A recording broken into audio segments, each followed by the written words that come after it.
Ukraine has reported massive missile strikes by Russia. The missiles have reportedly struck multiple cities, including capital Kyiv. At least 3 people were injured in Kyiv. The Kyiv mayor said that for the moment there are 3 wounded in Kyiv, including a 14-year-old girl, and all of them are in hospital. According to presidential aide Mikhailo Podolyak, more than 120 missiles were fired. Reports said that explosions were heard in Kyiv, Zhytomyr and Odessa, parts of Ukraine. Most of Ukraine's western city of Lviv was left without electricity after missile strikes. Andrei Sadyev said that 90% of the city is without electricity, also warning of potential water cuts. Air defense was operating and called on residents to stay in shelters.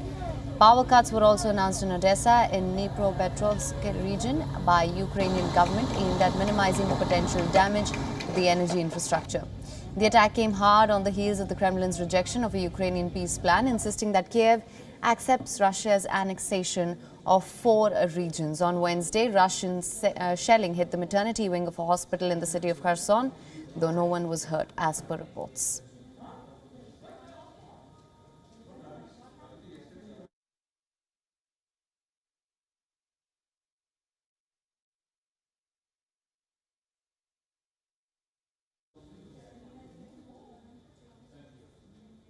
Now, for more on this, joining us live from Kyiv is Olena Chugub, who is an Executive Director of Independent Defense Anti-Corruption Commission. Thank you so much for joining us on this broadcast. Hello. Thank you for having me. To begin with, what can you tell us of the situation on ground right now? Well, right now, Ukraine is under missile attack and also under Iranian kamikaze drone attack. It is still lasting, this attack. It started at 6 a.m. today. And yet, Ukrainians are calm and resilient. It's incredible to see this. You cannot really feel it from outside, even through media. But once you are here in Ukraine, you can see that no matter how many missiles Russia sends to Ukraine, Ukrainians are not going to surrender ever. Nobody is even thinking about it. Right, absolutely. As this we know comes on the heels of the Kremlin's rejection of the Ukrainian peace plan. This after they said that they were ready for negotiations, but then going back on it and saying that Ukraine is not ready for real peace talks. What do you make of this statement?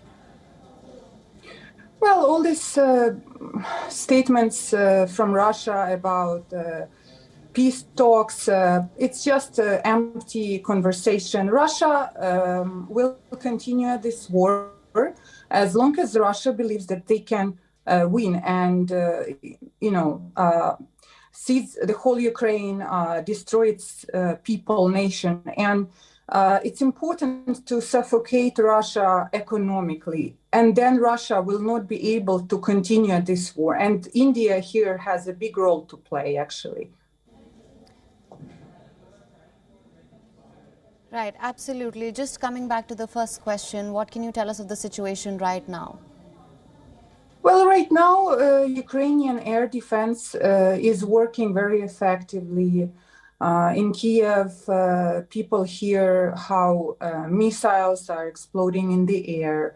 All over Ukraine, air defense is working. So it's, even though more than 100 missiles, according to their deputy head of president's office, were launched in Ukraine, it's just another day, basically. People are not surprised or shocked anymore. Everybody is very strong. And everybody believes in Ukrainian defenses. Now people in Kyiv are told to store water in case the pumps will not be working and there will be no running water. Right. Everybody here in Ukraine, they have a lot of devices in their houses to convert electricity, to have like power bank, different chargers, different survival kind of kits from all over the world. Everybody procured because everybody wants to stay resilient and strong and take care of themselves. Right. So I think it's going to be all right. We believe that it's going to be fine. Right, absolutely. Now, that being said, now, as per reports, we've heard that Lviv, most of Lviv is without electricity currently, and also they've been warned of potential water cuts. So it's been a tough winter. What can we expect going forward?